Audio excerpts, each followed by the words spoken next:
La douceur, finie l'hibernation. Lorsqu'arrive le temps des amours, les grenouilles se rapprochent de l'eau, élément indispensable pour leur reproduction. Dans les mares et les étangs, les mâles chantent pour marquer leur territoire et pour séduire les femelles. Puis, les couples se forment. Les femelles expulsent leurs œufs, qui sont immédiatement fécondés par les mâles, puis abandonnés dans l'eau.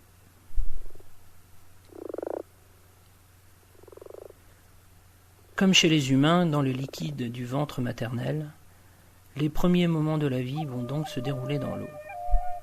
Au bout de quelques jours, les embryons quittent les œufs gélatineux. Ces larves ne ressemblent pas encore à grand-chose. Mais très vite, la silhouette s'étire et la tête se forme, munie de minuscules branchies. Puis celles-ci finissent par se transformer pour devenir invisibles. Et la larve devient officiellement tétard.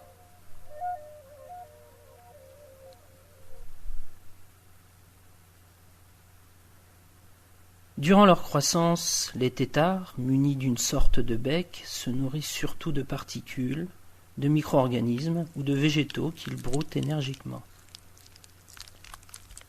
Les larves des cousins tritons, qu'ils croisent au fond de l'eau, préfèrent les petits invertébrés.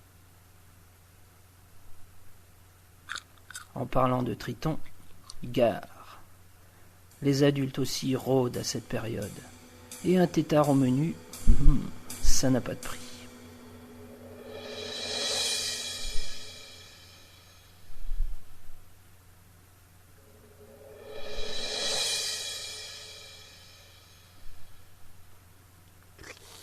Parmi le nombre, seuls les plus chanceux ou les plus énergiques poursuivront leur croissance.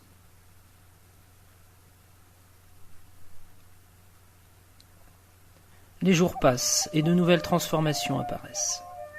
Les pattes postérieures se développent progressivement, puis de petits bourgeons indiquent la sortie prochaine des pattes antérieures.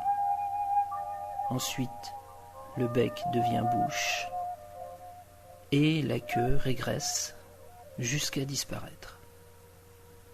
Le tétard prend alors l'apparence de ses parents. Mais chacun grandit à son rythme.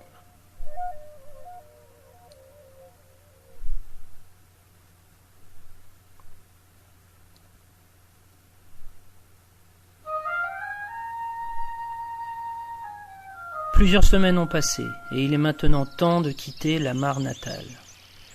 Pour la jeune grenouille métamorphosée, ce n'est pas un problème. Cela fait un moment déjà qu'elle ne respire plus par des branchies mais par la peau. Et dans l'eau ou hors de l'eau, l'oxygène est bien présent.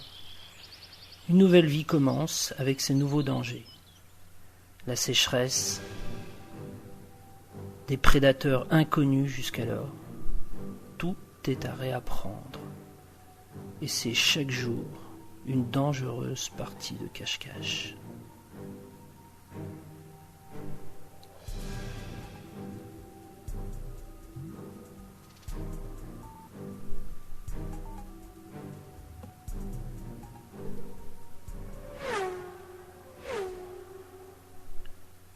Sous une pierre, une souche ou dans un trou, elle recherchera souvent refuge. Puis, quelques années plus tard, la jeune grenouille deviendra adulte et pourra à son tour rejoindre les cœurs amoureux du printemps.